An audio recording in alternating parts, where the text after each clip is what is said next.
Thank you, Madam Chair. I'm rather passionate about this, so excuse me if it shows in a different way, but I just want to clarify that there was one proposed strategy to achieve savings in order to help the system. Some of those points of that strategy includes, as my good colleague, Senator Flexer, mentioned, the elimination of cafeterias. I believe 2 years ago, our state had 30% of its college students which were identified as being food insecure. I imagine for your system, it's probably much higher than that.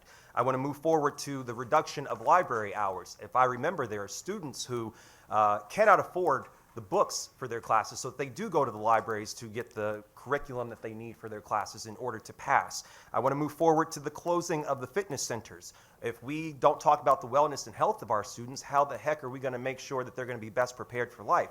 Let me move forward to the reduction of tutoring services, because again, if kids need help in their classes, where the heck are they going to get that help from if we're reducing these services? Last but not least, the elimination. I did not say reduction. I said elimination of career service positions and the elimination of student hiring. All of these things are important, and I know this to be true because it was my very experience as a college student at Western Connecticut State University. If I did not work on campus, I could not pay for the food for the meal plan that I could not afford with the Pell Grant and federal financial aid. If I did not have the books that I could not afford, I wouldn't be able to go to the library. If I didn't have some place to blow off steam, I couldn't go to the wellness center. So this isn't a free-for-all for our students, both traditional and non-traditional. This is a way of life. This is critical. But as we're looking at a reduction in all of these services and all of these practices, my question is, how and what are we going to do in order to make up for that? Because it's going to affect the retention rate, which most of the schools are above 75% with the retention rate in the system. So how do we keep these schools and these students in place with less money going towards those services? I don't think we can, Representative Paris. I mean, that's all there is to it. It pains me to say that, but this is where we are right now. Look at what we've already done. Look at what we're doing. And we fight and scrap every single day to mount the best education we can with the resources that we have.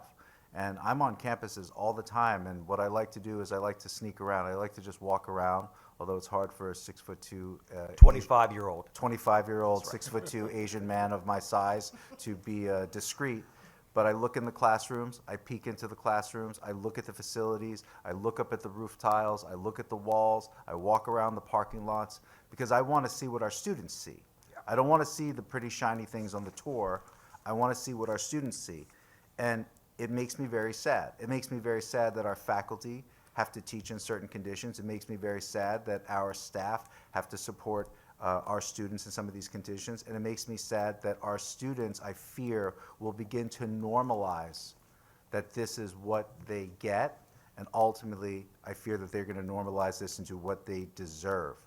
And what we're going to do if we don't figure this out right, and this goes beyond whoever sits in the chancellor's seat or whoever is in a certain role. This is about the state, and this is about the people of the state for future generations. This will have a massive economic impact when we continue to further disenfranchise those that we want to call our workforce and our populace, our taxpayer base.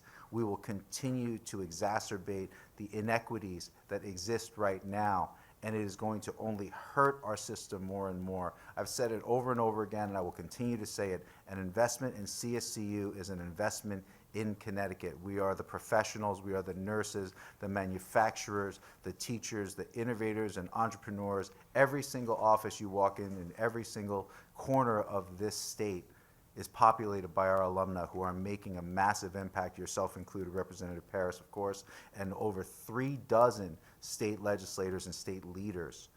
But if we don't continue to find a way to invest in a balanced, sustainable, and viable way, we are going to hurt the state in terms of the workforce. We are not going to fill the jobs. We are going to feel it in our taxpayer base.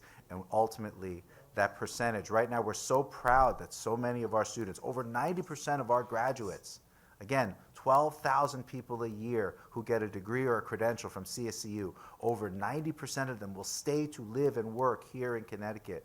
And so if we're not investing in that, then we are going to see a major detrimental shift. Chancellor, I would have to tell you, and this will be my last comment, I'll leave the rest for my colleagues here on the committee. I would have to tell you, it upsets you, but it makes me, quite frankly, sick to my stomach. And I think that we should be ashamed of ourselves for not doing more for this system in one of the wealthiest states in this country. The fact that we have nearly 500,000 borrowers in this state with $19.5 billion in student loan debt, most of those being women. Most of the fact of the matter is we make this promise to our young people to go to college and make something of ourselves, but I walk into a building on one of your campuses and the roof is falling through the building. People are taking nursing labs in a room so you have a leaking roof. So I think that it's incumbent upon each and every one of us to do better, and I think we should be ashamed of ourselves. Madam Chair, I yield the rest of my time back to you. Thank you.